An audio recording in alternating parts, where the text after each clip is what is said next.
Assalamualaikum warahmatullahi wabarakatuh. Semangat belajar anak-anak. Bertemu lagi di video pembelajaran kelas 2, tema 1 hidup rukun, subtema 4 hidup rukun di masyarakat, pembelajaran keempat. Simak videonya sampai habis ya. Perhatikan percakapan berikut ini. Ayo kita ikut bergotong royong membersihkan lingkungan. Tidak mau aku malas. Bekerja bakti itu melelahkan. Ayo kita ikut bergotong royong membersihkan lingkungan. Maaf, saya tidak bisa ikut bekerja bakti karena ada keperluan mendadak. Dari percakapan ini, kita bisa melihat adanya dua kalimat penolakan yang diucapkan. Tetapi jika diperhatikan, dua kalimat penolakan ini dengan alasan yang negatif dan alasan yang positif. Kita lihat dari percakapan yang di atas, ada kalimat tidak mau, aku malas.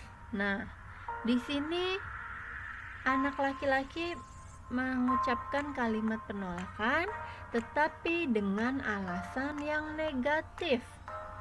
Malas itu adalah sifat, bukan hal yang bisa dijadikan alasan. Karena dalam percakapan ini yang diminta itu anak perempuan mengajak hal yang positif, yang baik. Nah, perhatikan di bagian bawah percakapan dua anak yang di bawahnya, itu kalimat penolakannya, maaf, saya tidak bisa ikut bekerja bakti karena ada keperluan mendadak. Nah, kita bisa lihat perbedaannya. Yang bagian atas ini alasannya alasan negatif karena sifat malas, sedangkan yang bagian bawah ini karena dia ada keperluan. Maka dari itu dia mengucapkan penolakan. Jadi manakah kalimat penolakan yang baik dan benar? Ya, percakapan yang bagian bawah. Walaupun mengucapkan kalimat penolakan, tetapi dengan alasan yang baik, bukan alasan yang negatif.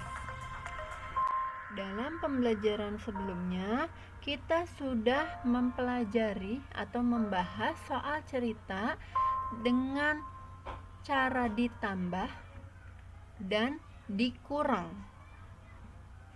Tetapi jangan lupa untuk mengetahui cara ditambah atau dikurang, ada kata kunci di setiap soal cerita.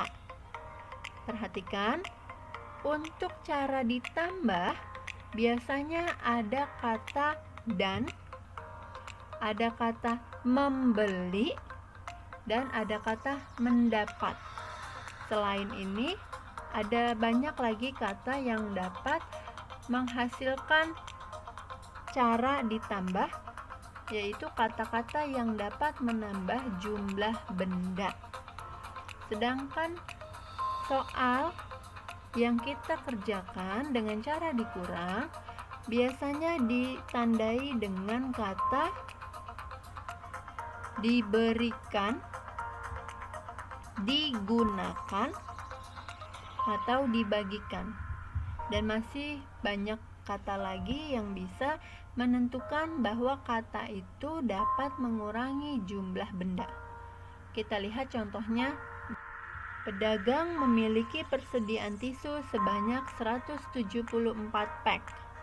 Dalam 2 hari terjual 74 pak. Pedagang itu membeli lagi tisu sebanyak 50 pak. Berapa pak persediaan tisu sekarang? Dan untuk menjawab soal pertanyaan, sebaiknya kita menggunakan cara yang panjang.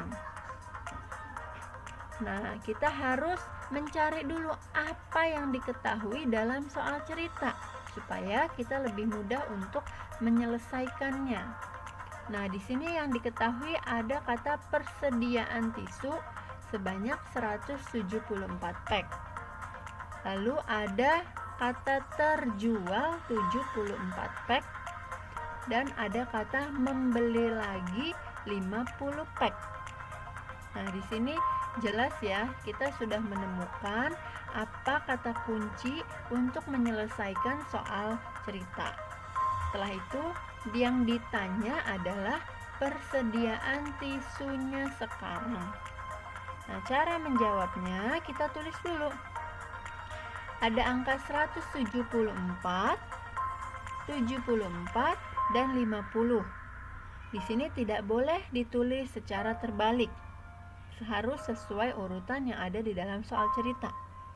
Nah, di sini kita menggunakan tanda kurang dan tanda tambah.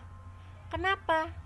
Kita perhatikan, tanda kurang di sini karena adanya kata terjual.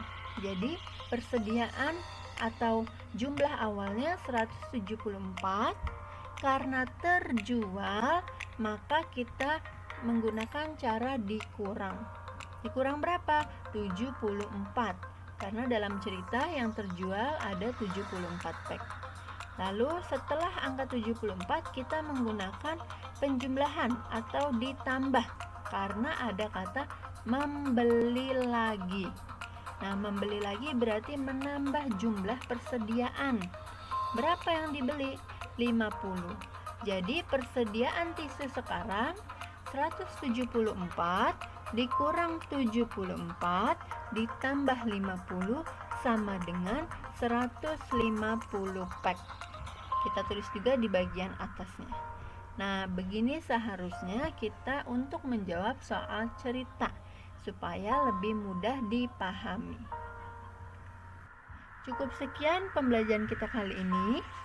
Semoga anak-anak lebih bisa memahami materi dengan baik. Sampai jumpa di video pembelajaran selanjutnya ya. Assalamualaikum warahmatullahi wabarakatuh.